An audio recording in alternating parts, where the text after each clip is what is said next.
Hello, on se retrouve aujourd'hui pour une nouvelle vidéo, une vidéo tag. Je n'en ai jamais fait pour l'instant, donc ce sera la première sur cette chaîne. J'ai repris donc le tag tu préfères qui met en opposition deux sujets et je vais essayer de vous répondre. On commence tout de suite. La première question, c'est saga ou one shot? C'est une question difficile. On commence clairement pas avec la facilité puisque vous savez si vous regardez régulièrement mes vidéos que j'aime les deux, je lis les deux. Je dirais saga. Pourquoi? Parce que on assiste à l'évolution des personnages au fur et à mesure des tomes. On a souvent le premier qui pose un petit peu le contexte et on se retrouve avec les tomes suivants qui du coup accélèrent un petit peu le rythme puisque justement le contexte est posé, qu'on connaît ces personnages. Et j'adore l'évolution qu'on a sur les décors, sur le temps qui passe aussi, puisque certaines sagas se déroulent peut-être par exemple avec des sauts dans le futur de 3 ans. Donc on retrouve nos personnages par exemple 3 ans après le premier tome, ils ont évolué, ils ont grandi, ils ont vécu plein de choses. Et à choisir, même si le choix est vraiment cornélien, je pense que je choisirai les sagas. Le second point, c'est auteur féminin ou masculin et très honnêtement, aucune importance, vraiment aucune importance. Je lis autant, je pense, d'autrices que d'auteurs. Je ne vois pas de différence. Je n'accorde pas d'importance en tout cas à ce critère-là quand je choisis une lecture. Donc, joker sur cette question puisque concrètement la réponse c'est les deux. Acheter en librairie ou sur internet, les deux, mais je m'explique. Tout ce qui est neuf, tout ce qui est nouvelle parution, je vais en librairie. Ça pour le coup c'est inévitable. En revanche, quand je sais pas, j'ai envie de me lancer dans une lecture, dans la découverte d'un auteur qui a déjà commencé à écrire depuis un certain temps, où ses livres sont publiés depuis un certain temps, je vais chercher, notamment quand il y a beaucoup de tomes sur ce qu'a écrit l'auteur, je vais chercher à me les procurer d'occasion. Et à ce moment-là, voilà, ça peut être Vinted, Momox, comme des ventes de livres dans la rue, des librairies spécialisées dans l'occasion. Mais du coup, il y a quand même un peu d'internet. Par contre, pour tout ce qui est livre neuf, je n'achète jamais sur internet à moins de ne pas le trouver. Par exemple, quand j'ai lu le roman de Sarah, donc Amour, gluten et sororité, il était disponible à ce moment-là qu'en précommande sur internet et donc je l'ai précommandé. Mais sinon, non, librairie avant tout. Lire 5 pages par jour ou 5 livres par semaine? Définitivement 5 livres par semaine, même si ce n'est pas mon rythme de lecture, c'est un peu plus important quand même. Mais 5 pages par jour pour moi c'est pas suffisant du tout parce que le soir par exemple, puisque je lis principalement le soir, quand je me lance dans ma lecture, 5 pages c'est absolument pas assez en fait.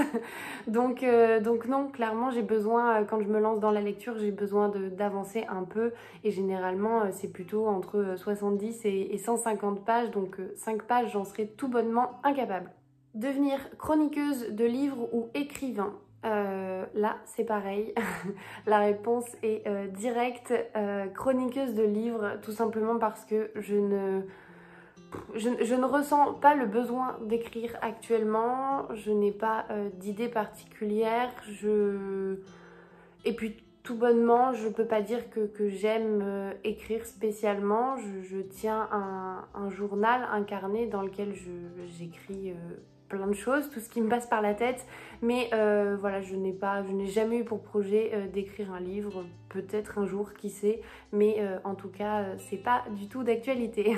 Ne lire que tes 20 livres préférés ou lire en permanence de nouveaux livres? Là c'est pareil, définitivement lire de nouveaux livres, tout simplement parce qu'en fait je ne relis pas mes livres, ça a peut-être dû m'arriver une fois, tout au plus, mais je ne relis pas mes livres, donc non, je préfère lire de nouveaux livres en permanence.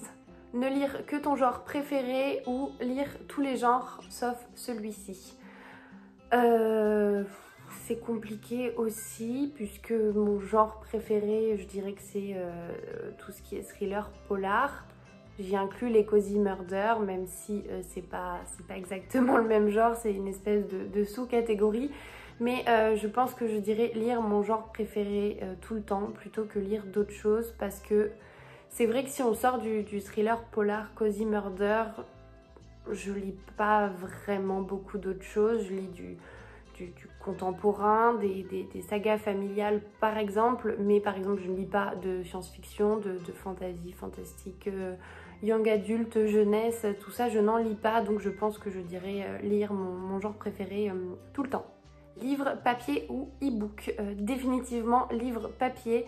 Je n'ai jamais lu de e-book, je n'ai pas de liseuse, je ne lis pas de PDF, je comprends que certaines puissent y trouver un certain confort, etc. Mais moi, c'est pas du tout mon truc. Moi, j'ai besoin de tenir un livre entre les mains. À la limite, le livre audio peut être une bonne alternative pour moi. J'ai déjà testé et selon les livres, j'aime bien. Mais le livre papier reste indétrônable pour l'instant. Tu préfères un livre adapté en film ou adapté en série?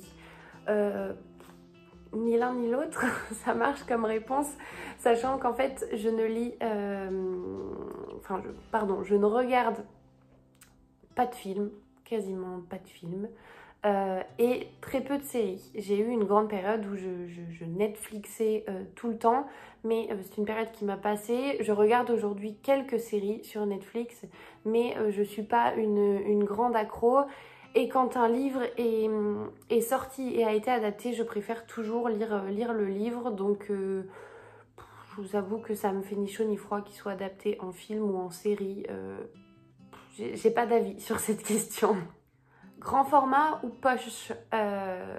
Donc c'est pareil, c'est une question assez existentielle pour moi, puisqu'en fait quand j'ai commencé vraiment à lire avec mon compte Instagram, etc., à lire davantage, je lisais que des poches et je n'achetais que des poches. Pourquoi? Parce que j'ai un souci de place dans un premier temps. J'ai un appartement qui n'est pas très grand, j'ai pas énormément de bibliothèque, enfin j'ai pas une place illimitée. Donc forcément, je choisis des poches parce que ça prend moins de place, ça coûte moins cher aussi. Mais j'avoue que je me mets de plus en plus au brochet, notamment avec les services presse que je reçois, puisque effectivement, voilà, c'est des formats brochés, c'est des nouveautés. Mais je pense quand même que j'ai une préférence pour le format poche, non pas que je les trimballe partout et que ce soit plus pratique, mais je préfère lire sur un petit format. Je trouve, en tout cas je pense, que j'avance plus vite sur une lecture en format poche qu'en format broché. Et il y a aussi ce souci de prise en main, c'est-à-dire que moi je me sens pas à l'aise avec un livre broché, j'ai l'impression de le tenir, ça pèse une tonne. J'ai l'impression de lutter pour pas qu'il se referme parce que si je l'ouvre trop je vais casser le dos, enfin voilà, j'ai des problèmes existentiels, mais non, je pense que je dirais format poche. Corner ta page ou utiliser un marque-page? Définitivement utiliser un marque-page, ça me rend ouf, vraiment, de corner les pages, je le fais jamais. Je préfère vraiment utiliser tout ce qui est possible, tout ce que j'ai sous la main, même un stylo pour faire un marque-page, plutôt que de corner la page. C'est pas possible. Lire un ou plusieurs livres en même temps. Alors, là-dessus, j'ai beaucoup évolué, sachant qu'il y a quelques temps encore, il m'était impossible, et quand je vous dis impossible, c'est vraiment impossible de lire plusieurs livres en même temps, et je ne comprenais pas comment les personnes qui y arrivaient, justement, pouvaient le faire. Je me disais, mais c'est pas possible, on doit se mélanger les pinceaux dans les histoires, comment rester concentré et vraiment focus sur un livre quand on en lit un autre en même temps.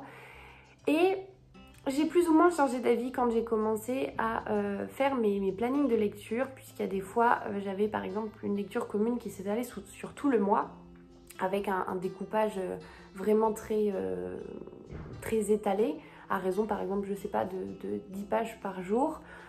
Et donc forcément, je suis obligée de lire un autre livre en parallèle, mais ça ne me dérange pas dans la mesure où les deux livres n'appartiennent pas au même genre. C'est-à-dire que, je prends l'exemple de ce mois-ci, sur tout le mois, j'ai une lecture commune des 4 filles du Dr March.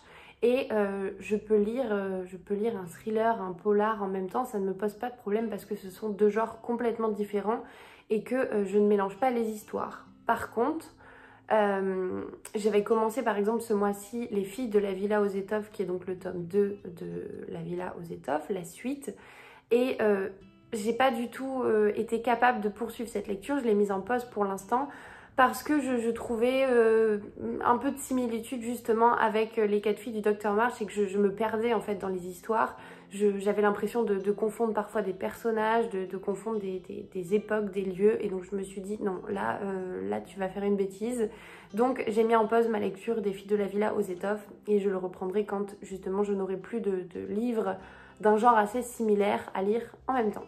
Dévorer une saga ou laisse passer, pareil là-dessus j'ai quand même un avis assez tranché, c'est-à-dire que quand je démarre une saga, j'aime alors lire les tomes suivants, oui, quand la saga me plaît, mais j'aime les espacer. Par exemple, les détectives du Yorkshire, on lit un tome tous les 2 mois à peu près, tous les 2-3 mois, mais je peux pas les lire à la suite, tout simplement parce qu'en fait j'ai besoin d'alterner mes lectures, j'ai besoin de changer un petit peu de genre, de la même manière que c'est très rare que je lise 2 thrillers ou 3 thrillers à la suite. Alors, si les histoires sont fondamentalement différentes, se passent dans des lieux diamétralement opposés, pourquoi pas, mais de manière générale c'est quand même assez rare parce que justement quand je termine une lecture, j'aime bien plonger dans quelque chose de complètement nouveau et pas quelque chose qui peut présenter des similitudes ou des ressemblances avec ce que je viens de terminer précédemment. Et enfin, le dernier point, acheter ou emprunter. Là-dessus c'est pareil, je tranche puisque je n'emprunte jamais. Je n'emprunte jamais, je ne vais jamais en bibliothèque, en médiathèque. Je préfère acheter parce que je préfère posséder mes livres.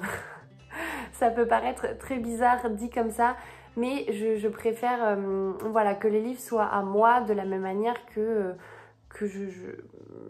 j'accepte pas qu'on me prête des livres. Je vais plutôt noter à la limite le livre si vraiment il me fait envie. Je vais le noter dans ma wishlist et je vais me le procurer par un moyen ou un autre, que ce soit d'occasion, en neuf, comme je le disais précédemment. Mais non, j'ai besoin que le livre soit à moi et de pouvoir ensuite le conserver dans ma bibliothèque. Voilà, c'est vraiment l'objet livre pour moi, il est important, donc non, là-dessus je préfère acheter plutôt qu'emprunter, mais voilà, ça peut être de l'achat d'occasion, de l'achat neuf, il y a un peu de tout. J'espère donc que cette vidéo vous aura plu, que ce format est effectivement un peu nouveau pour moi. Ce sera des vidéos beaucoup plus courtes que les vlogs, effectivement. Mais voilà, j'espère que ce format, en tout cas, qui est tout nouveau, qui change, vous plaira. N'hésitez pas à me le dire en commentaire, à me donner éventuellement d'autres suggestions de vidéos. En tout cas, voilà, il y en aura pas mal d'autres qui vont arriver, pas forcément sous la forme de tags, mais j'ai plein d'idées, donc je vais vous préparer tout ça et je vous dis à la prochaine!